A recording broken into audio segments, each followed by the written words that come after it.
Assalamualaikum warahmatullahi wabarakatuh. Halo semuanya, perkenalkan nama saya Solihul Azadoni Mardika dengan nomor induk mahasiswa 2019-33-178 mahasiswa program studi pendidikan guru sekolah dasar Universitas Muria Kudus. Nah, pada video kali ini merupakan video saya sebagai tugas untuk menjawab soal ujian akhir semester keterampilan bahasa Indonesia semester 3. Nah, di sini nanti saya akan menjawab 9 poin soal. Dengan setiap soalnya nanti terdapat uraian-uraian yang sangat jelas. Oke, langsung saja saya mulai. Untuk soal yang pertama, jelaskan teknik mendongeng bagi siswa sekolah dasar khususnya pada kelas rendah. Nah, untuk soal nomor 1 ini saya menjawab berdasarkan artikel jurnal, yaitu sumbernya dari kemampuan jurnalnya berjudul Kemampuan Mendongeng Guru SD dengan Teknik Pagelaran Wayang Beber untuk Pembelajaran Sastra Sekolah Dasar oleh Mila Rosia SPD MPD, dosen PGSD FKIP Universitas Muria Kudus. Nah, di sini beliau berpendapat bahwa dongeng merupakan salah satu media yang paling tepat dalam proses pembelajaran bahasa Indonesia di sekolah dasar, khususnya pada kelas rendah. Nah, di sini beliau mengatakan bahwa di dalam dongeng terdapat unsur alur, cerita penokohan, amanat, bahasa, imajinasi, dan moral, di mana semua unsur tersebut dapat membantu siswa dalam memahami arti hidup, dan nantinya siswa dongeng tersebut dapat menjadi inspirasi bagi siswa. Nah, lalu apa saja teknik yang harus diperhatikan dalam menyampaikan dongeng? Nah, di sini juga beliau, Ibu Mila Rosia, juga berpendapat ada 3 poin penting, ya, 3 poin penting dalam menyampaikan sebuah dongeng. Nah, apa saja? Yaitu poin pertama yaitu read a story atau membacakan cerita. Nah, di sini yang dimaksud membacakan cerita yaitu cara kita menentukan atau memilih sebuah cerita dan bagaimana nantinya cara kita menyampaikan cerita tersebut ke dalam dongeng. Nah, apa saja yang diperhatikan dalam poin ini? Yaitu aspek yang pertama tentu saja pilihan cerita. Nah, dalam pilihan cerita ini kita harus pandai-pandai betul memilih cerita yang akan kita sampaikan kepada siswa, ya. Khususnya ini untuk siswa kelas rendah. Coba carilah cerita yang mempunyai bobot ringan dan begitu cerita itu kita sampaikan, dengan mudahnya nanti anak ikut mengimajinasikan cerita yang kita sampaikan. Nah, seperti itu. Jadi nanti anak lebih mudah memahami tentang cerita yang kita sampaikan. Seperti contoh cerita yang ringan, kisah kancil mencuri ketimun, atau kisah si monyet nakal. Nah, itu kan ringan. Dengan mudahnya nanti ketika kita bercerita, siswa juga bisa berimajinasi. Oh, seperti ini ceritanya. Oh, jadi seperti ini alurnya. Oke, seperti itu. Nah, dalam read a story ini, aspek yang selanjutnya yang perlu kita perhatikan adalah kita harus membaca cerita itu terlebih dahulu sebelum kita sampaikan kepada siswa, ya. Jadi sebelum kita mendongeng kepada siswa, kita harus membaca isi dari cerita itu. Nah, gunanya untuk apa? Nah, ini berguna agar kita mengetahui jalan cerita tersebut. Nah, sehingga nanti ketika kita mendongeng itu kita sudah bisa mantep karena sudah tahu ceritanya seperti ini, dan ketika kita mendongeng pembawaannya juga kita sudah bisa tahu saya harus membacakan bagian ini dengan metode seperti ini. Nah, seperti itu. Dan nanti kan setiap kita mendongeng nanti kan juga membutuhkan media atau alat peraga tertentu. Nah, dengan membaca cerita, artinya kita kan sudah tahu alurnya. Habis ini, setelah ini kita menggunakan alat peraga ini, setelah ini kita menggunakan alat peraga ini. Jadi kita membacanya bisa terstruktur dengan rapi. Nah, seperti itu. Nah, yang selanjutnya yaitu ada, nah ini jangan terpaku pada buku saat membacanya. Ini juga sangat penting sekali ya. Ketika kita menyampaikan sebuah dongeng ya, usahakan jangan terpaku dengan membaca buku. Artinya kita harus membaca buku terus seperti ini ya. Biasanya memang kita terpaku membaca buku yaitu tadi karena belum menguasai sungguh-sungguh isi cerita tersebut. Nah, seharusnya kita tidak boleh terpaku membaca buku. Ya bolehlah sesekali saat kita lupa kita ulas kembali, tapi jangan terus terpaku seperti ini ya. Jadi kita mendongeng, ketika kita lupa kita ulas kembali sedikit. Nah, kita lanjut kembali. Nah, gunanya untuk apa? Nah, ini gunanya agar kita bisa memperhatikan si anak yang kita dongengi tadi ya. Ketika kita mendongeng, apakah anak tersebut masih memperhatikan apa tidak, kan seperti itu. Kalau kita melihat buku terus kan tidak tahu suasana bagaimana anak tersebut, apakah memperhatikan atau tidak. Nah, seperti itu. Yang selanjutnya yaitu bacalah dongeng dengan lambat dan kualitas tutur yang jelas. Ya. Jadi ketika kita membaca dongeng, kita harus membacanya dengan ritme yang lambat dalam arti bukan pelan-pelan tapi standar lah. Ya, kecepatannya standar, tidak boleh tergesa-gesa. Nah, itu tidak boleh. Supaya apa? Supaya anak bisa mendalami atau meresapi isi dongeng yang kita ceritakan tadi ya. Nah, terus yang selanjutnya, libatkan anak dalam proses kita mendongeng sehingga terjadi komunikasi antara dua arah. Yang dimaksud di sini yaitu ketika kita mendongeng, usahakan libatkan anak atau kaitkan dongeng tersebut dengan si anak yang kita dongengi tadi ya. Misal ketika dongeng, dalam isi dongeng tersebut ada sebuah cerita,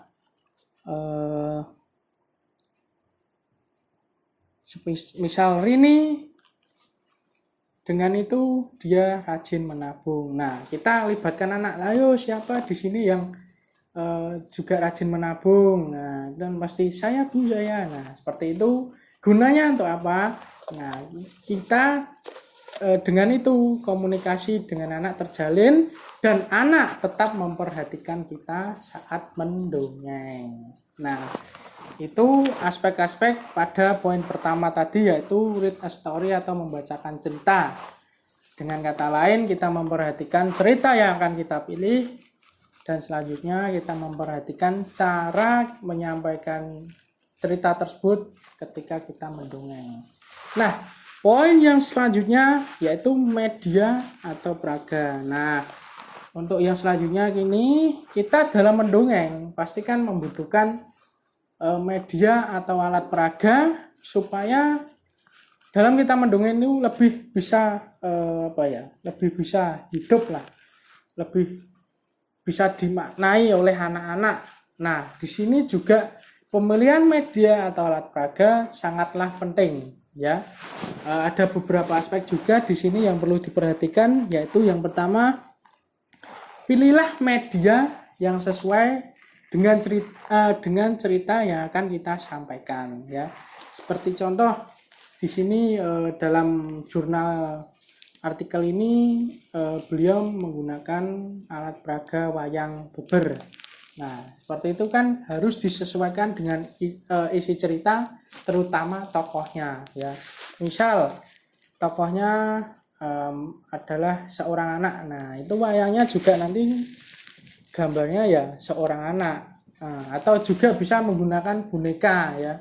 Boneka seperti saya pernah membuat video dongeng mengenai dengan judul Baba si monyet nakal, yaitu saya menggunakan boneka tangan yang sesuai dengan tokoh-tokoh yang ada dalam cerita ya. Di situ saya memasukkan Baba yaitu seekor monyet ya, saya menyiapkan boneka tangan berbentuk monyet, terus ada Molly si anjing ya, itu juga saya mencari alat peraga boneka tangan berbentuk anjing. Nah, seperti itu. Nah, supaya hal ini bertujuan yaitu tadi supaya anak itu lebih bisa mengimajinasikan ya. Jadi dia serasa melihat sendiri situasi dalam cerita tersebut. Nah, dengan itu anak lebih mudah meresap cerita yang kita sampaikan. Nah, selanjutnya yaitu urutkan terlebih dahulu media atau alat peraga sesuai dengan alur cerita. Nah, ini manfaat tadi kita membaca cerita terlebih dahulu sebelum menyampaikan ya ini. Jadi dengan kita menguasai cerita, kita nantinya dapat mengurutkan media yang akan kita gunakan ya. Misal pada sesi pertama ini orientasi perkenalan ya, ini yang akan kita kenalkan. Misal ini tadi Baba si monyet. Nah, kita kan sudah bisa mempersiapkan, oh berarti monyet dulu yang kita tampilkan. Nah, setelah itu muncul Molly si anjing. Nah, Molly-nya kita tampilkan. Terus nanti ada Kudanil. Nah, Kudanil kita tampilkan. Nah, di sesi 2 yaitu sesi komplikasi ya seperti itu. Nanti ada melihat Molly sedang melakukan patroli. Nah, berarti kan Molly dulu yang dikeluarkan. Nah, nanti Molly-nya dikeluarkan terlebih dahulu. Nah, itu semua harus kita urutkan sesuai dengan alur cerita. Supaya ketika kita nanti mendongeng, kita tidak salah menggunakan peraga ya. Misal ceritanya tentang Molly, karena kita tidak urutkan dahulu alat peraganya, kita asal ambil yang keluar monyet. Nah, padahal si Molly itu tadi digambarkan seekor anjing. Nah, seperti itu. Yang ketiga yaitu aspek ketiga, sambil bercerita kita tetap memperhatikan si anak tadi, anak-anak yang kita dongengi. Apakah anak tersebut memperhatikan alat peraga kita atau tidak, kan seperti itu. Apabila si anak tersebut kurang memperhatikan alat peraga kita, oh berarti kemungkinan mungkin kita dalam membawakan dalam memainkan alat peraga tersebut kurang menarik atau dalam menunjukkan medianya kurang jelas. Nah di sini juga kita bisa bertanya kepada anak-anak ya, apakah sudah jelas seperti itu. Nah, nanti kalau jelas oke, dilanjut. Nah, dan poin yang ketiga yaitu menceritakan fiksi, yaitu bagaimana kita menyampaikan isi dari cerita yang kita sampaikan. Nah, di sini ada poin yang pertama, satukan perhatian anak. Nah, ini di sini beliau berpendapat ketika kita mendongeng, ciptakanlah suasana kondusif, suasana yang asik, dan buatlah anak itu fokus kepada kita dalam mendongeng ya. Mungkin bisa dengan memberi instruksi khusus. Nah, ketika ada suatu tokoh yang mencapai keberhasilan, nah kita patut tepuk tangan, ini tepuk tangan. Nah, tepuk tangan. Terus nanti kita juga bisa memberi hadiah atau award kepada siswa. Mungkin kita ajukan pertanyaan. Nah, apa tadi yang dilakukan oleh Molly setelah melihat Baba mencuri? Nah, nanti kan ada yang menjawab, oh dia mengajarnya Bu. Nah, itu kan artinya siswa kita masih memperhatikan kita. Nah, itu kita patut memberikan apresiasi, bisa berupa hadiah. Nah, yang selanjutnya yaitu friendship. Nah, friendship di sini yaitu sikap dasar kita dalam menyampaikan atau membawakan sebuah dongeng ya. Usahakan mulailah kita ketika membaca dongeng mulai dengan sapaan. Halo anak-anak, selamat pagi, bagaimana kabarnya? Seperti itu ya. Jadi ciptakan suasana yang harmonis, mengasihkan, sehingga anak-anak tertarik untuk mendengar dongeng kita. Nah, dan selalu usahakan dengan mimik wajah yang ceria, jangan kaku ya. Masa baca dongeng ketika itu si baba semuanya nakal mencuri ini nah, itu kan flat. Nah, itu bisa membuat murid merasa bosan. Nah, dan poin selanjutnya yaitu total antusias. Nah, di sini yang dimaksud beliau yaitu ketika menyampaikan sebuah dongeng ya, kita harus bersungguh-sungguh ya. Artinya kita sudah seperti tadi sudah menguasai cerita, sudah memegang peraga. Nah, dalam pengaplikasiannya kita harus sungguh-sungguh dalam membawakan dongeng tersebut. Nah, di sini beliau mengatakan ada hukum yang mengatakan stimuli berbanding lurus dengan respon. Nah, ini artinya ketika kita bersungguh-sungguh dalam menyampaikan dongeng, maka saya yakin siswa atau anak yang kita dongengi juga akan bersungguh-sungguh untuk mendengarkan dongeng dari kita. Selanjutnya ilustrasi suara. Nah, ilustrasi suara di sini yang dimaksud yaitu usahakan kita sebagai pendongeng dapat merubah suara-suara kita sesuai dengan tokoh yang kita ceritakan. Nah, misal tokohnya tegas, ya kita buatlah suara kita menjadi suara yang tegas, lantang. Nah, ketika tokoh yang kita sampaikan itu mungkin lucu atau menggemaskan, ya kita sesuaikan dengan misal suara yang kecil, melengking dan sebagainya. Dan kita juga bisa menambahkan efek suara ketika kita bercerita ya.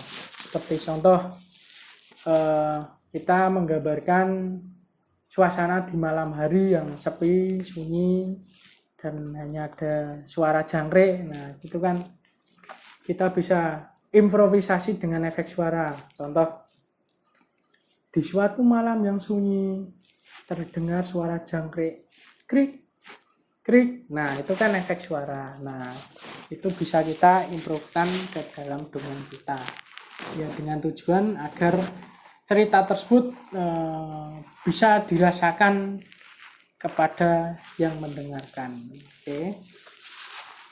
Selanjutnya ketegangan dan humor. Nah, ini ketika kita mendongeng, berikan sesedikit atau berikan sedikit kejutan-kejutan yang mengarahkan perhatian, atau beri sedikit humor agar siswa tertawa. Nah, dengan tertawa artinya kan siswa tersebut senang. Nah, karena senang, siswa tersebut pasti tetap bersungguh-sungguh dalam mendengarkan dongeng kita. Yang selanjutnya yaitu poin terakhir yaitu happy ending. Nah, ini maksudnya happy ending ini ketika kita memilih sebuah cerita ya, karena ini untuk siswa sekolah dasar ya, khususnya untuk kelas rendah, coba cari cerita di mana nanti akhir cerita tokoh utamanya atau bisa dibilang tokoh protagonisnya berakhir dengan bahagia atau menang ya. Karena apa? Ketika terkadang ketika kita membacakan suatu dongeng dengan tokoh utama itu protagonis, nah ada salah satu anak yang mengidolakan dengan tokoh itu. Wah, tokoh itu berarti baiknya, wah tokoh itu pemberani. Nah, biasanya anak itu lebih suka bila tokoh idolanya itu di akhir cerita berakhir bahagia, atau dengan kata lain mungkin menang atau berhasil untuk mencapai sesuatu. Nah, dan siswa akan merasa kecewa ketika tokoh idolanya itu tadi di akhir cerita kalah atau gugur.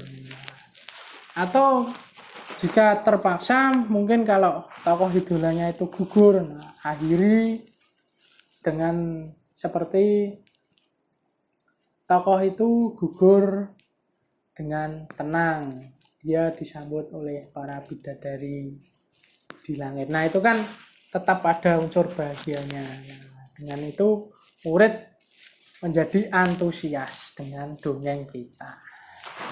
Nah, itu tadi beberapa aspek penting yang harus diperhatikan dalam teknik menyampaikan sebuah dongeng, yaitu tadi ada 3 yang penting, yaitu pertama membacakan cerita atau read story, yaitu kita harus meninjau bagaimana kita memilih cerita yang akan kita sampaikan, dan nanti cara kita dalam sikap kita dalam menyampaikan cerita tersebut.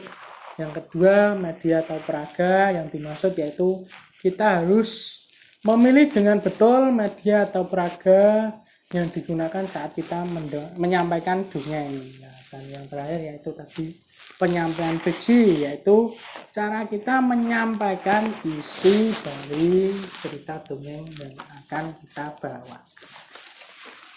Oke, itu jawaban saya untuk poin nomor 1.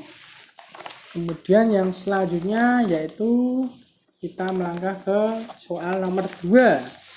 Nah, ini soalnya yaitu bagaimana langkah menerapkan keterampilan produktif, yaitu keterampilan berbicara dan menulis, dan keterampilan reseptif yaitu menyimak dan mendengarkan pada siswa kelas rendah. Nah, yang pertama ini kita membahas keterampilan produktif terlebih dahulu, yaitu berbicara dan menulis. Yang pertama, keterampilan berbicara. Nah, di sini juga saya menjawab berdasarkan artikel jurnal dengan sumber yang berjudul Penerapan Pembelajaran Berbicara Bahasa Indonesia Menggunakan Dongeng dengan Kearifan Lokal di kelas 2 SD Negeri 3 Yehembang Kangen oleh Eka Paramayuni, NIM 10290110009, Program Studi Pendidikan Bahasa, Konsentrasi Bahasa Indonesia, Program Pasca Sarjana. Nah, di sini penulis menyampaikan pembelajaran berbicara menurut Tarigan yang menyatakan bahwa berbicara adalah kemampuan mengucapkan bunyi-bunyi, artikulasi atau kata-kata untuk mengekspresikan, menyatakan, serta menyampaikan pikiran, gagasan, dan perasaan. Nah, dalam prosesnya guru menggali wawasan dan pengetahuan siswa melalui, yang pertama bisa melalui proses tanya jawab. Ya, ketika kita menyampaikan suatu materi, kita dapat menyisipkan kegiatan tanya jawab kepada siswa kita. Nah, tujuannya untuk apa? Agar saat kita memberikan suatu pertanyaan, nah kita latih siswa itu untuk menjawab pertanyaan kita dengan baik, dengan benar, dan kita ajarkan agar siswa tersebut lancar dalam berbicara. Karena otomatis dengan siswa itu menjawab, maka siswa itu menjawab secara langsung ya, maka siswa itu otomatis juga dilatih untuk terampil dalam berbicara atau menyampaikan pendapat. Nah, Selanjutnya juga ada diskusi. Nah, ini juga bisa kita lakukan di mana nanti siswa dengan berdiskusi, entah itu diskusi dengan kelompok yang artinya dengan teman-teman sebangku atau dengan kita sebagai seorang pendidik, itu siswa juga mampu menyampaikan pendapatnya dengan baik. Nah, secara otomatis dengan menyampaikan pendapat seperti yang saya katakan, siswa tersebut juga secara langsung berlatih untuk terampil dalam berbicara. Nah, selanjutnya keterampilan menulis. Nah, dalam keterampilan menulis ini sumber yang saya gunakan yaitu jurnal berjudul Jurnal Kreatif Tadulako Online volume 2 nomor 4 ISSN 2354614X199, yaitu upaya meningkatkan kemampuan menulis permulaan siswa melalui metode SAS siswa kelas 1 SD Negeri Tondo, Kecamatan Bungku Barat, Kabupaten Morowali oleh Aslia Latae, Syahrudin Barasanji, dan Muhsin. Nah, di sini penulis menyampaikan, menulis merupakan hasil yang berupa melahirkan pikiran dan perasaan ke dalam tulisan yang merupakan proses menggambarkan suatu bahasa sehingga pesan yang disampaikan penulis dapat dipahami oleh pembaca. Ini menurut Tarigan 1986. Nah, bagaimana langkah menerapkan keterampilan menulis? Nah, di sini menurut A.S. Broto bahwa keterampilan menulis, ya ini khususnya pada siswa kelas rendah, ya, keterampilan menulis pada siswa rendah bisa melalui metode SAS, yaitu metode struktural analitik sintetik. Khususnya untuk belajar membaca dan menulis permulaan di kelas sekolah dasar. Nah, ini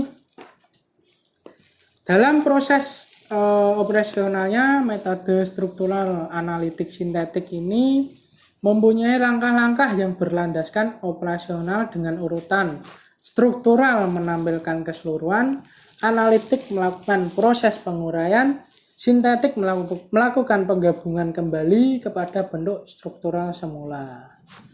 Nah, seperti itu langkah yang bisa diterapkan dalam pembelajaran keterampilan menulis. Nah, selanjutnya yaitu keterampilan reseptif, yaitu terdiri dari keterampilan menyimak dan mendengarkan. Nah, untuk keterampilan menyimak ini saya juga menjawab berdasarkan artikel jurnal dengan sumber yang berjudul Pengaruh Penggunaan Metode Bercerita Terhadap Kemampuan Menyimak Siswa pada Mata Pelajaran Bahasa Indonesia. Deskriptif Analisis di SDN Cimurah 1 Kecamatan Karangpawitan oleh Isma Nurhayani, Fakultas Pendidikan Islam dan Keguruan Universitas Garut. Nah, di sini penulis menjelaskan dalam proses meningkatkan keterampilan anak kelas rendah dapat menggunakan metode bercerita. Nah, ini bercerita tadi bisa cerita berupa dongeng atau bercerita mengenai laporan perjalanan dan sebagainya. Nah, dengan bercerita dapat menjadi motivasi untuk mengembangkan daya kesadaran dan memperluas imajinasi anak, ya.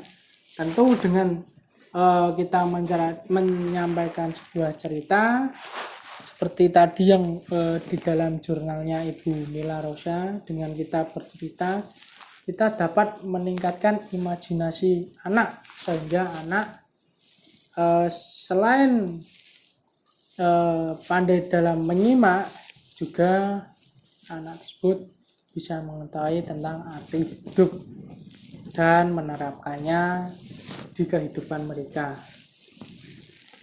Nah, di sini metode bercerita memiliki indikator yang harus diterapkan, yaitu yang pertama, penerapan konsep metode bercerita dengan menyebutkan unsur-unsur yang terdapat di dalam cerita, ya, seperti menyebutkan tokoh, watak, terus latar dari cerita tersebut. Yang selanjutnya, mengungkapkan pikiran-pikiran melalui bahasa lisan, ya. Seperti tadi dalam mendongeng kita bisa berimprovisasi dengan menirukan suara atau bersuara sesuai dengan tokoh yang ada dalam cerita tersebut. Dan ada juga menemukan kata-kata yang baru. Nah, dengan menggunakan kata-kata yang baru atau yang belum pernah didengar murid, kan nanti murid penasaran. Nah, apa itu Bu yang dimaksud dengan ini? Nah, sehingga dengan itu kita dapat melatih keterampilan menyimak dari siswa. Yang selanjutnya yaitu keterampilan mendengar. Keterampilan membaca, ya. Dalam keterampilan di sini dikatakan bahwa keterampilan membaca yaitu langkah-langkah membaca permulaan dengan metode bermain. Nah, di sini kita bisa menerapkan metode permainan dalam melatih siswa untuk membaca, ya. Di sini kita bisa bermain seperti permainan suku kata. Nah, di sini misalnya guru ini membagi siswa menjadi 5 kelompok dengan masing-masing anggota mungkin 4 atau 5. Nah, ini selanjutnya nanti dari kelompok tersebut bisa setiap kelompok nanti bisa kita suruh untuk menyusun kata atau kalimat dengan kartu kata, ya. Misal nanti kita menampilkan sebuah gambar, misal jeruk. Nah, jeruk di sini. Nah, nanti kelompok 1 jeruk. Nah, kelompok 1 harus menempelkan huruf J. Nanti kelompok 2 E, kelompok 3 R, dan seterusnya, ya. Atau bisa juga nanti langsung di sini ada jeruk, ada semangka, ada nanas. Nah, nanti setiap kelompok menempelkan kalimat tersebut tadi. Jeruk langsung JERUK. Ini untuk kelompok 1. Nah, ini tempelkan sesuai dengan gambarnya. Nah, oke. Kita berlanjut di pertanyaan nomor 3, yaitu bagaimana langkah Anda dalam mengajarkan kepada siswa mengenai wacana deskriptif, persuasif, naratif, dan argumentatif pada siswa kelas tinggi. Nah, di sini sebelumnya kita harus mengetahui terlebih dahulu apa itu wacana. Ya, jadi wacana menurut Kineview dalam Supardo 1988 menyampaikan bahwa wacana pada umumnya adalah teks yang lengkap yang disampaikan baik secara lisan maupun tulisan yang tersusun oleh kalimat-kalimat yang berkaitan, akan tetapi tidak harus selalu menampilkan isi yang koheren secara rasional. wacana dapat diarahkan ke satu tujuan bahasa atau mengacu sejenis kenyataan. Nah, jika saya simpulkan dari pengertian ini, yang disebut dengan wacana yaitu teks yang berisi gagasan baik secara lisan maupun tulisan dengan tujuan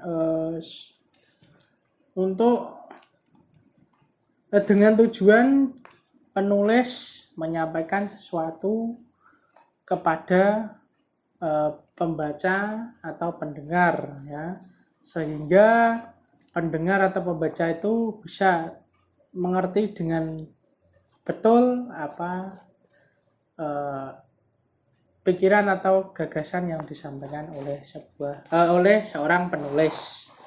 Nah, di sini ada jenis wacana. Yang pertama wacana deskriptif, yaitu wacana yang menggambarkan sesuatu dengan keadaan sebenarnya, atau dengan kata lain dengan menggunakan data yang faktual, sehingga pembaca dapat melihat atau mendengar, mencium, ataupun merasakan apa yang disampaikan oleh penulis. Nah, wacana deskriptif di sini ada dua macam, yaitu yang pertama wacana yang berusaha menjelaskan bangun, ukuran, susunan, warna, bahan sesuatu menurut kenyataan, ya, dengan tujuan penulis ingin menunjukkan apa yang tadi dia sampaikan, ya. Biasanya di sini seperti contoh menceritakan tentang sebuah bangunan tua atau bangunan bersejarah. Nah, di sini penulis menyampaikan secara detail mengenai bangunan tersebut, mulai dari bentuknya, terus kondisinya sekarang seperti apa, itu disampaikan penulis secara detail sehingga pembaca seakan-akan mengetahui atau berada di bangunan tua tersebut, ya. Dengan benar-benar merasakan atau mendalami apa yang disampaikan oleh penulis. Yang kedua ada wacana deskripsi yang berusaha menjelaskan ciri-ciri fisik, cara berperilaku, sikap-sikap seseorang atau keadaan suatu tempat tapi menurut khayalan penulisnya, ya. Jadi di sini jika tadi yang pertama itu secara konkret atau nyata, kalau yang kedua ini menurut khayalan penulis, yang artinya tidak 100% seperti itu, ya. Jadi mungkin ada sesuatu yang dilebih-lebihkan atau penggunaan majas oleh si penulis sehingga kondisi tersebut seakan-akan bertambah atau istilahnya lebih dramatisir. Nah, bagaimana cara menyampaikan atau memberi tahu siswa ini wacana deskriptif, yaitu dengan memberikan teks wacana yang tentunya wacana deskriptif di lingkungan sekitar, ya. Jadi misal kita akan mendeskripsikan tentang sekolah di mana kita mengajar. Nah, itu kan memberikan contoh yang ada di lingkungan sekitar siswa atau biasa disebut dengan kontekstual, ya. Jadi ketika kita mendeskripsikan bangunan tersebut, nah, siswa tersebut kan bisa langsung berimajinasi, oh jadi sekolah kita itu seperti ini, oh daunnya seperti ini, oh berarti yang sekarang kelas ini dulunya lapangan atau sebagainya. Nah, itu kan siswa bisa mengimajinasikan dengan baik tentang cerita yang kita deskripsikan ini, sehingga siswa tahu, oh berarti teks deskripsi itu seperti ini. Nah, seperti itu. Yang kedua ada wacana persuatif, yaitu wacana yang isinya di mana penulis ingin mengajak si pembaca untuk mengikuti atau mensetujui gagasan yang disampaikan oleh penulis. Jadi wacana persuatif itu berupa wacana ajakan. Nah, ini bagaimana cara menyampaikannya kepada siswa juga sama seperti tadi. Karena ini berupa wacana ajakan, maka berilah salah satu contoh wacana yang dimana wacana tersebut berimbas langsung kepada siswa. Misal wacana persuatif judulnya hidup sehat dengan makan makanan 4 sehat 5 sempurna. Nah, itu kan nanti secara langsung di dalam tersebut mengajak siswa untuk menerapkan pola hidup sehat dengan makan makanan bergizi, yaitu 4 sehat 5 sempurna. Nah, dengan itu siswa menjadi tahu, oh ini kalimat wacana persuatif. Ini wacana persuatif, yaitu wacana berupa ajakan. Kita diajak untuk hidup sehat. Nah, seperti itu. Selanjutnya ada wacana naratif. Nah, wacana naratif ini wacana yang berisikan penyampaian serangkaian kejadian menurut urutan terjadinya, dengan maksud memberi arti kepada sebuah kejadian atau serentetan kejadian agar pembaca dapat memetik hikmah dari cerita itu. Nah, jadi ini teks naratif ini bisa berupa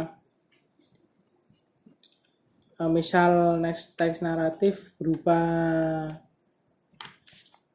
cerpen atau laporan perjalanan. Nah, itu kan ada urutan-urutan kejadian seperti misal cerpen, ada orientasi, komplikasi, resolusi, orientasi, perkenalan dari tokoh, komplikasi nanti masalah yang dihadapi oleh tokoh tersebut, dan resolusi pemecahan masalah. Nah, dari itu tadi kan resolusi, kita sebagai pembaca dapat mengambil hikmah dari cerita tersebut. Nah, itu yang disebut dengan wacana naratif. Nah, bagaimana memberi pengertian kepada siswa, ya sama seperti tadi, yaitu dengan memberi teks wacana narasi seperti cerpen, ya, terus teks laporan perjalanan, ya, atau bisa juga siswa disuruh untuk membuat misal kegiatan mereka selama liburan sekolah. Nah, itu salah satu contoh bagaimana cara menyampaikan sebuah teks disebut dengan wacana naratif. Selanjutnya ada wacana argumentatif, yaitu wacana yang berusaha untuk memberikan alasan untuk memperkuat atau menolak suatu pendapat, pendirian, atau gagasan. Nah, ini sebuah wacana argumentatif. Nah, bagaimana cara menyampaikan siswa bahwa itu adalah wacana argumentatif, yaitu kita mencari atau mengangkat sebuah permasalahan yang terjadi di lingkungan sekitar, ya. Misal pada saat ini, ya, masalah yang dihadapi yaitu pemberian vaksin COVID-19, ya, itu. Nah, kita coba untuk berdiskusi dengan siswa. Nah, kira-kira bagaimana pendapat mereka. Nah, apabila setuju, kenapa setuju, sampaikan alasannya. Apabila menolak, kenapa menolak. Dan jangan lupa sampaikan fakta-fakta atau data-data yang faktual. Nah, setelah kita berdiskusi, nah, kita aplikasikan atau kita buat hasil diskusi itu tadi menjadi sebuah teks argumentasi. Nah, seperti itu cara menyampaikan kepada siswa tentang wacana, yaitu wacana deskriptif, naratif, persuasif, dan argumentatif. Oke. Ya, selanjutnya saya akan menjawab soal nomor 4, yaitu kesantunan berbahasa merupakan cerminan dalam bertutur baik lisan maupun tulisan. Nah, jelaskan apa saja yang harus dipahami untuk menjaga kesantunan berbahasa dalam pembelajaran. Nah, di sini saya menjawab berdasarkan artikel jurnal dengan sumber yang berjudul Kesantunan Berbahasa Anak dalam Pembelajaran Bahasa Indonesia. Kajian pragmatik imperatif pada kelas 5 di MI Miftahun Najihin, Desa Kauman Lor, Kecamatan Pabelan, Kabupaten Semarang, oleh Riki Febriansah, NIM 125 13002, Sarjana Pendidikan IAIN Salatiga. Nah, di sini penulis menyampaikan teori-teori yang digunakan dalam menjaga kesantunan berbahasa dalam pembelajaran adalah melalui wujud pragmatik imperatif bahasa Indonesia yang dikaitkan dengan konteks situasi tutur yang melatar belakanginya. Pragmatik imperatif tersebut dijabarkan sebagai berikut. Yang pertama ada tuturan yang mengandung makna pragmatik imperatif perintah, yaitu kita mengajarkan kesantunan berbahasa berupa tuturan yang diujarkan mengandung perintah. Ya, misal perintah untuk kita memerintah siswa untuk menghapus papan tulis. Nah, kita ajarkan untuk meminta tolong terlebih dahulu. Nak, tolong hapuskan papan tulis. Nah, seperti itu yang disebut dengan makna pragmatik imperatif perintah. Selanjutnya ada tuturan yang mengandung makna imperatif suruhan. Nah, ini seperti tadi ya, perintah. Kita ada kata penanda yang menunjukkan bahwa tuturan tersebut merupakan suruhan. Nah, yaitu seperti kata coba, ya, coba kerjakan soal ini. Nah, seperti itu.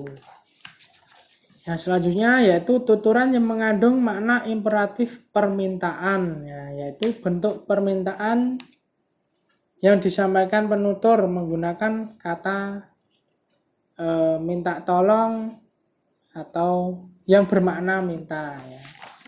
Seperti tolong ambilkan buku ini, atau saya mohon untuk tetap tenang. Nah, itu kan sebuah permintaan. Nah, itu kita ajarkan dengan bahasa yang santun. Selanjutnya ada tuturan yang mengandung makna imperatif desakan, ya. Bentuk ini bisa menggunakan kata ayo atau mari sebagai wujud desakan. Apabila yang dimaksudkan ada penekanan dalam sebuah tuturan imperatif tersebut, maka penggunaan kata harus bisa digunakan, ya. Misal, ayo kita mulai pelajaran pada hari ini. Mari berdoa menurut keyakinan masing-masing sebelum kita memulai pembelajaran. Nah, itu kan sebuah kalimat desakan. Nah, selanjutnya tuturan yang mengandung makna imperatif bujukan, ya. Ini sama, yaitu menggunakan kata ayo atau mari. Selain itu juga dapat diperhalus dengan tolong, ya. Tapi ini berupa bujukan, ya. Misal seperti tolong tolong besok jangan terlambat lagi ya. Nah, itu kan sebagai kalimat bujukan agar besok diusahakan untuk tidak terlambat. Nah, itu. Yang selanjutnya ada tuturan yang mengandung makna imperatif imbuhan ya. Ada partikel lah lazim digunakan dalam tuturan makna pragmatif imbuhan. Kata yang digunakan adalah harap dan mohon. Misal seperti tadi, harap tenang. Nah, kita bisa dengan menggunakan tenanglah. Nah, itu tenanglah. Nah, selanjutnya tuturan yang mengandung makna imperatif persilaan. Ya, maksudnya kata persilaan ini yaitu silahkan atau bisa bentuk pasif dipersilahkan. Nah, seperti contoh, silahkan kalian istirahat terlebih dahulu. Nah, seperti itu. Atau pada saat kita melakukan sebuah acara kan ada sebuah sambutan. Nah, untuk Bapak Kepala Sekolah, waktu dan tempat kami persilahkan. Nah, seperti itu. Yang selanjutnya tuturan yang mengandung makna imperatif berupa ajakan sudah. Nah, ini mengandung makna imperatif permintaan izin. Nah, ini aspek yang sangat penting ya, ini sangat penting diterapkan kepada siswa, yaitu makna imperatif permintaan izin ya. Jadi misal ada siswa yang ingin pergi ke kamar mandi, nah kita ajarkan untuk meminta izin sebelum keluar kelas ya. Misal, Pak atau Bu, saya meminta izin untuk pergi ke kamar mandi. Nah, seperti itu.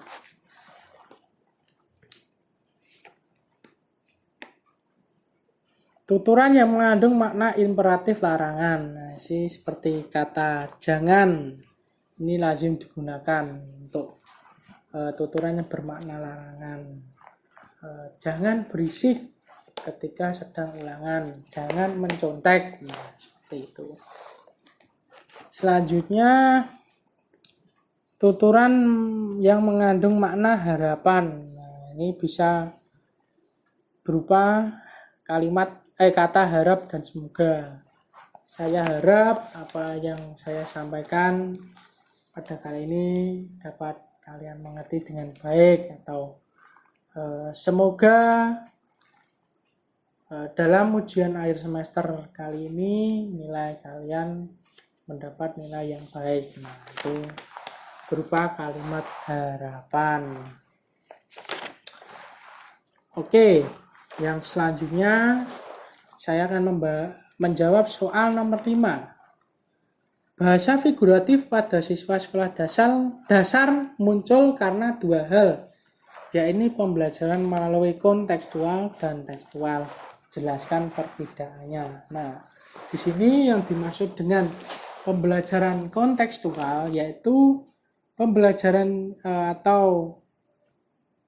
pembelajaran siswa yang didapat berdasarkan pengalaman nyata dari siswa tersebut. Nah, artinya mungkin pembelajaran itu atau bahasa figuratif yang ia dapat itu berasal dari mungkin mendengar percakapan, mungkin dari temannya atau percakapan orang lain, orang tuanya. Nah, bisa juga berasal dari dia mendengarkan lagu. Nah, itu juga bisa. Dia mendengar lagu terus muncul bahasa-bahasa figuratif. Nah, atau juga melalui tayangan film ya, itu juga biasanya banyak mengandung makna atau bahasa figuratif. Nah, sedangkan untuk tekstual yaitu pembelajaran yang berdasarkan dari bacaan atau teks sebuah buku ya. Jadi misal siswa membaca sebuah buku cerita atau buku pelajaran. Nah, di situ muncul bahasa figuratif. Nah, seperti itu. Baik, selanjutnya saya akan menjawab soal nomor 6, yaitu sebutkan dan jelaskan pemanfaatan media tradisional dan media berbasis teknologi dalam keterampilan menyimak bagi siswa kelas tinggi. Nah, ini proses pembelajaran menyimak ini dengan media tradisional kita dapat menggunakan seperti contoh penggunaan media wayang ya, bisa melalui wayang beber ya, yaitu wayang dengan berupa gambar. Nah, di situ kita sambil bercerita. Nah, dengan itu nanti siswa dapat dengan baik menyimak cerita kita, atau bisa dengan menggunakan boneka juga bisa ya. Jadi seperti itu media tradisional. Nah, selanjutnya untuk media berbasis teknologi kita dapat menerapkan pembelajaran yaitu metode pembelajaran yang pertama audio learning ya nanti di mana siswa kita suruh untuk mendengarkan sebuah cerita atau sebuah laporan dengan menggunakan speaker atau headset ya, bisa menggunakan speaker atau headset. Nah, nanti selanjutnya setelah kita setel rekaman tersebut, siswa mendengarkan, nanti selanjutnya kita beri pertanyaan yang berkaitan dengan cerita atau gagasan itu tadi. Bisa juga dengan menggunakan audiovisual, yaitu kita menyetel sebuah film atau video animasi. Nah, di situ nanti siswa disuruh untuk menyimak. Setelah itu siswa disuruh untuk menceritakan kembali apa yang mereka saksikan tadi. Nah, itu penggunaan media tradisional dan media berbasis teknologi dalam keterampilan menyimak.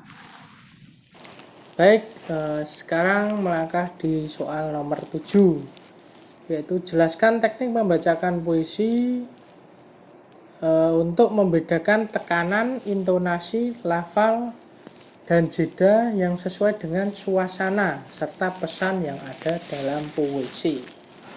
Nah, di sini teknik membacakan puisi untuk membedakan beberapa aspek tadi. Hal yang pertama harus diperhatikan yaitu penguasaan faktor kebahasaan, di mana dalam kita membacakan puisi, teknik-teknik tadi harus diperhatikan secara urut dan runtut. Nah, teknik pertama yang harus kita perhatikan terlebih dahulu yaitu pelafalan ya. Pelafalan itu bagaimana kita mengucapkan bunyi bahasa, baik itu suku kata, frase maupun sebuah kalimat dengan jelas dan sesuai dengan isi pesan dari puisi tersebut.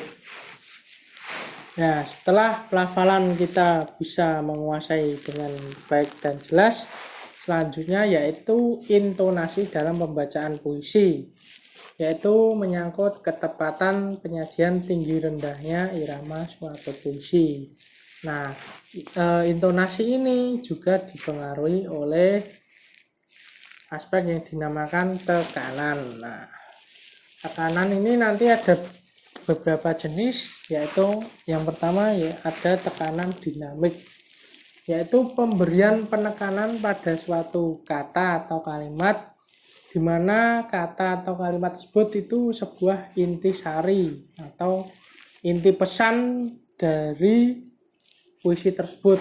Nah, seperti ada sebuah puisi berjudul Ayah Ibu. Nah, dalam puisi tersebut salah satu baitnya, kalimatnya, engkaulah pelita hidupku ayah ibu. Nah, itu kan ayah ibu kan inti dari puisi tersebut. Nah, itu dalam membacanya harus diberi penekanan seperti engkaulah pelita dalam hidupku ayah ibu.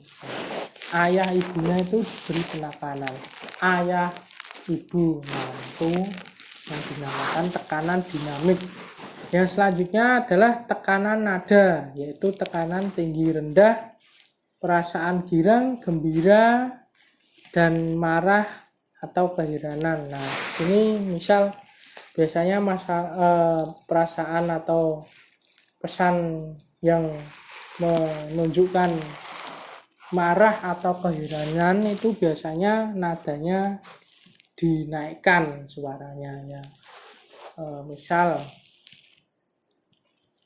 aku terkejut, kenapa bisa seperti itu? Nah, seperti itu. Nah, itu kan ditinggikan nadanya. Nah, itu yang dinamakan tekanan nada.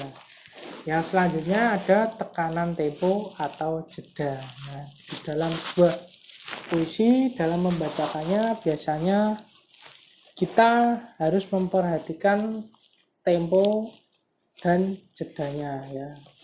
Misal dari puisi tadi engkau ayah ibu ya, misal ada bait yang berisi engkau yang selalu kudoakan, engkau yang selalu kupikirkan. Nah, itu kan harus diberi jeda ya. Misal engkaulah yang selalu kudoakan. Nah, itu diberi jeda dulu. Selanjutnya engkaulah yang selalu ada dalam pikiranku. Jeda dulu.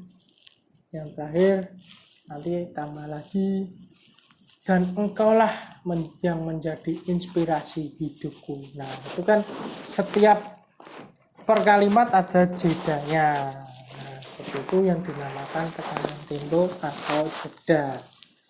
Nah, selanjutnya ada metode pemaknaan puisi. Nah, ya ini digunakan untuk memaknai pesan ya. Metode untuk memaknai pesan yang ada dalam puisi. Nah, ini ada 3 metode. Yang pertama yaitu metode parafrasis, yaitu menyisipkan kata atau kalimat-kalimat dalam puisi yang terkandung dengan kalimat kita sendiri, sehingga pesan yang disampaikan penulis dalam puisi dapat kita ketahui karena ada sisipan. Dengan kita menyisipkan kalimat-kalimat kita sendiri yang kita pahami. Nah, itu yang dinamakan metode parafrasis. Nah, contoh ini puisi aslinya berjudul Titik, karya Mansur Samin. Mencari titik, rebutlah satu lagu, hidup. Mencari titik akhir, terimalah sebuah arti, mati. Nah, dari puisi tersebut kita bisa menggunakan metode parafrasis, yaitu menyisipkan kalimat atau kata dengan kalimat kita sendiri. Contoh ini titik. Nah, tadi kan ada bait pertama mencari titik. Nah, kita tambahi dari makna hidup kita. Nah, terus selanjutnya rebutlah satu lagu. Nah, kita bisa sisipkan kalimat ibarat merebut satu lagu tentang hidup. Nah, ada tambahan tentang hidup. Selanjutnya mencari titik akhir. dari makna hidup. Nah, ditambahi dari makna hidup. Nah, terimalah sebuah arti yang pada akhirnya, tambah yang pada akhirnya mati. Nah, dari uraian di atas dapat kita ketahui bahwa dengan metode parafrasis ini kita mengetahui demikian dalam puisi yang terdiri dari 2 bait dan 6 baris ini. Jadi kita tahu makna-maknanya. Yang kedua yaitu dengan metode struktural semiotik. Nah, yaitu dengan cara memaknai isi puisi dengan mencari arti dari setiap unsur-unsur yang ada pada puisi tersebut. Jadi unsur-unsur yang dimaksud yaitu tiap kata yang ada dalam puisi tersebut kita cari artinya ya, sehingga kita bisa menyimpulkan maksud dari puisi ini tuh seperti apa. Contoh ini ada puisi berjudul Biarin karya Yudhistira Ardinugraha. Kamu bilang hidup ini brengsek, aku bilang biarin. Kamu bilang hidup ini gak punya arti, aku bilang biarin. Kamu bilang aku gak punya kepribadian, aku bilang biarin. Kamu bilang aku gak punya pengertian, aku bilang biarin. Nah, dari puisi tersebut kita bisa uraikan ya, kata per kata atau kalimat per kalimat, sehingga tahu makna atau apa yang disampaikan penulis ya. Seperti ini, ada sebuah kata biarin. Nah, dari kata biarin ini kita bisa menyimpulkan bahwa penulis dalam puisi ini menunjukkan sebuah ketidakpedulian ya. Jadi rasa tidak mau peduli terhadap keadaan kehidupannya. Nah, itu dari mengartikan uraian kata yang ada dalam puisi. Nah, selanjutnya yang terakhir yaitu metode sosiologi sastra. Metode sosiologi sastra merupakan suatu pendekatan terhadap sastra yang mempertimbangkan segi-segi kemasyarakatan. Metode ini diterapkan pada puisi-puisi yang cukup kental pengungkapan dimensi sosialnya atau puisi epik, yaitu puisi berkisah. Ya, ini contoh penggalan puisi dengan menerapkan metode sosiologi sastra. Sesobek buku harian Indonesia, karya M.H. Ainun Najib. Melihat pentas-pentas drama di negeriku berjudul Pesta Darah di Jember, menyerbu negeri hantu putih di Solo, Klaten, Semarang, Surabaya, dan Medan. Teror atas gardu pengaman rakyat di Bandung. Woilah. Nah, di sini dapat kita maknai bahwa penyair melihat realitas sosial sebagai suatu panggung drama. Nah, ditunjukkan pada baris pertama, yaitu melihat pentas-pentas drama di negeriku. Nah, untuk baris selanjutnya, baris kedua, yaitu pengungkapan hal yang terjadi di panggung drama tersebut, ya, berjudul Pesta Darah di Jember. Nah, pesta darah ini dapat diartikan suatu kepedihan yang mengiris-iris hati. Nah, suasana sedemikian gentir itu terjadi di kota-kota. Nah, itu sebagaimana disebutkan pada baris ke-3, 4, dan 5. Nah, itu dari situ ya, dari puisi itu kita dapat mengambil kesimpulan bahwa adanya sebuah sejarah atau penelitian historis di kota-kota tersebut tadi ya, di Solo, Klaten, Semarang, Medan, Surabaya, itu sekitar tahun 1982 di mana terciptanya puisi ini. Nah, di sini terjadi kerjasama antara ilmu sastra, sosiologi, dan ilmu sejarah. Nah, seperti itu nomor 7. Selanjutnya saya melangkah di nomor 8. Yaitu jelaskan langkah penggunaan model bermain peran dalam meningkatkan keterampilan berbicara pada materi bermain drama sederhana pada siswa sekolah dasar. Jelaskan berdasarkan langkah-langkah model bermain peran dan aplikasinya. Nah, di sini menurut Uno tahun 2007 terdapat 7 langkah dalam melaksanakan model pembelajaran bermain peran, yaitu antara lain yang pertama, menghangatkan suasana dan memotivasi peserta didik. Nah, motivasi peserta didik ini berupa dorongan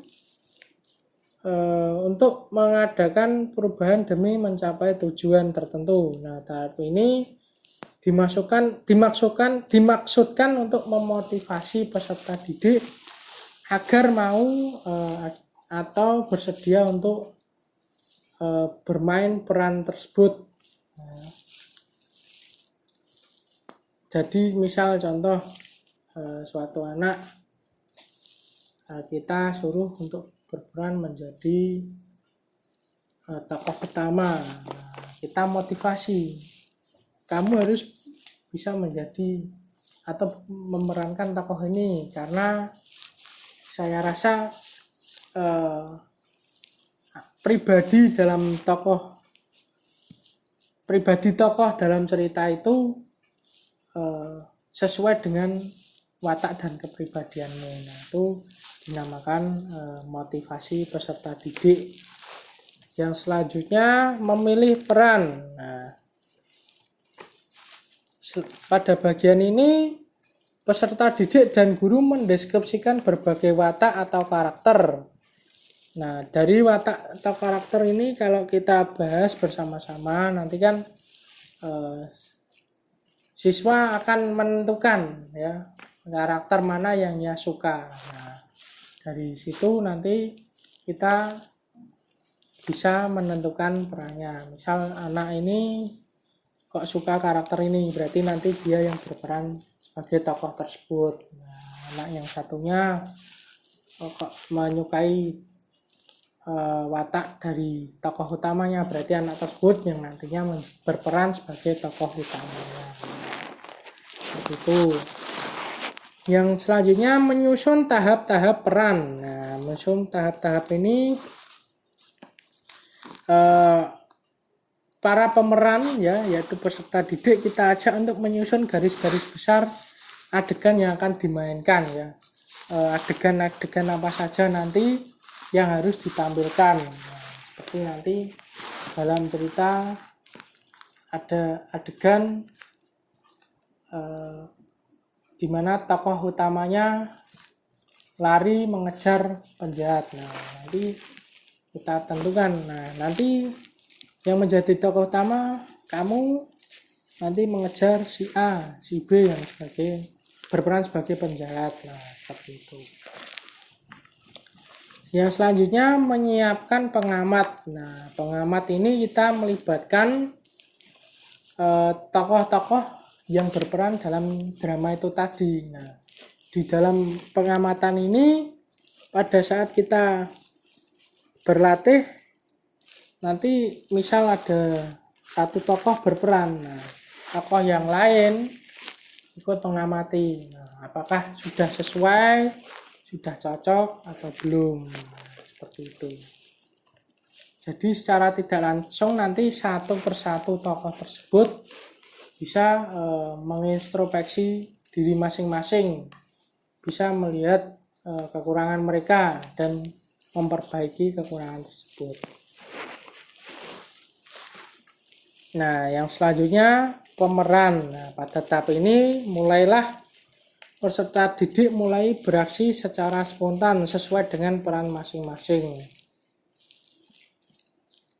Nah, pemeran ini dapat berhenti apabila peserta didik merasa cukup.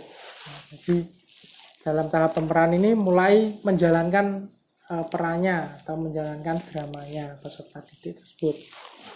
Selanjutnya ada diskusi dan evaluasi. Nah, setelah melakukan peran, langkah yang selanjutnya adalah analisis dari bermain peran tersebut. Para pemain diminta mengemukakan perasaan mereka tentang peran yang dimainkan. Demikian pula dengan peserta yang lain. Diskusi dimulai dengan melontarkan sebuah pertanyaan. Para peserta didik akan terpancing untuk diskusi. Nah, jadi setelah kita bermain drama, nanti kita evaluasi. Nah, pada saat evaluasi nanti kita bertanya pada satu-satu siswa yang berperan tadi. Gimana perasaanmu tadi saat memerankan tokoh ini? Apakah kalian mendalami secara betul-betul? Nah, nanti siswa satu persatu akan menjawab. Nah, selanjutnya membagi pengalaman dan mengambil kesimpulan. Nah, pada tahap ini peserta didik saling mengungkapkan pengalaman hidupnya dalam berhadapan dengan orang tua, guru, teman, dan sebagainya. Semua pengalaman peserta didik dapat diungkapkan atau muncul secara spontan. Nah, itu tadi langkah-langkah bermain peran dalam materi drama. Oke, yang terakhir yaitu soal nomor 9. Jelaskan kesulitan atau kendala yang dialami guru dalam melakukan pembelajaran keterampilan berbahasa Indonesia di sekolah dasar dari temuan artikel atau jurnal. Nah, di sini saya mendapatkan sebuah artikel yang dengan sumber berjudul artikel jurnal Riset Pendidikan Dasar atau JRPD oleh Masda Satria Kurniawan, Okto Wijayanti, dan Santri Hawanti, PGSD Universitas Muhammadiyah Purwokerto. Problematika pada pembelajaran bahasa Indonesia di kelas rendah SD Negeri Kaliurip. Nah, setelah diteliti bahwa problematika pembelajaran bahasa Indonesia khususnya kelas rendah yang perlu diperhatikan yaitu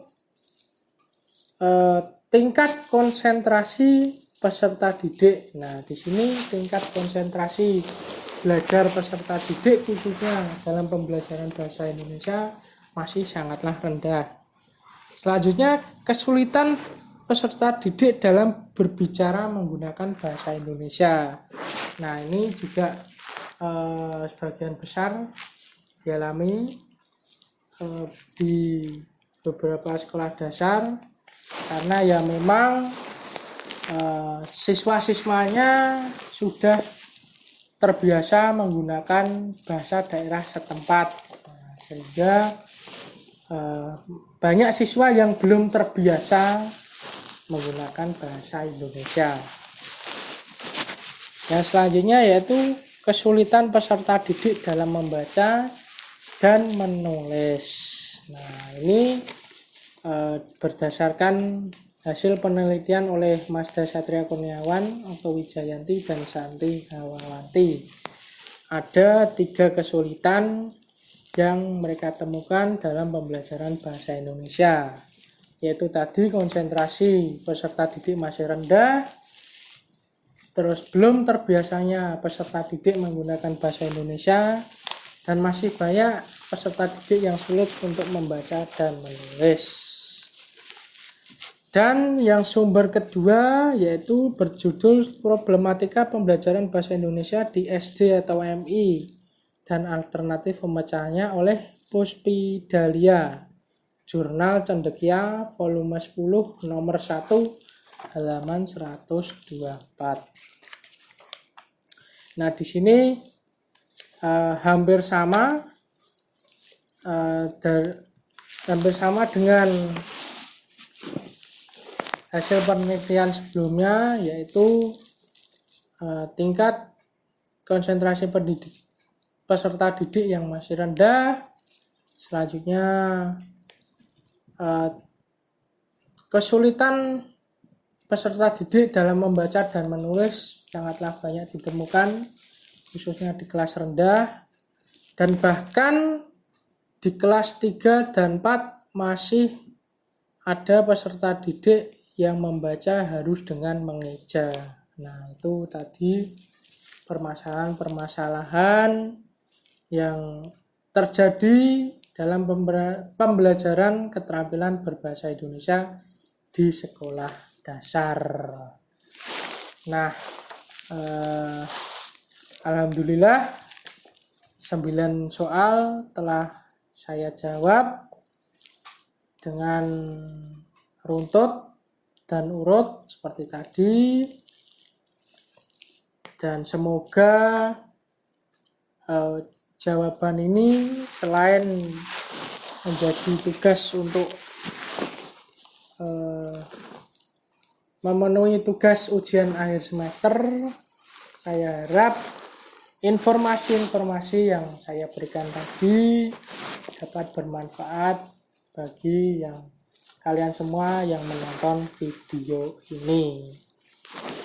Saya rasa cukup dari saya. Apabila ada kesalahan dalam tutur kata atau perbuatan, saya memohon maaf sebesar-besarnya. Akhir kata, wabillahi taufik wal hidayah. Wassalamualaikum warahmatullahi wabarakatuh.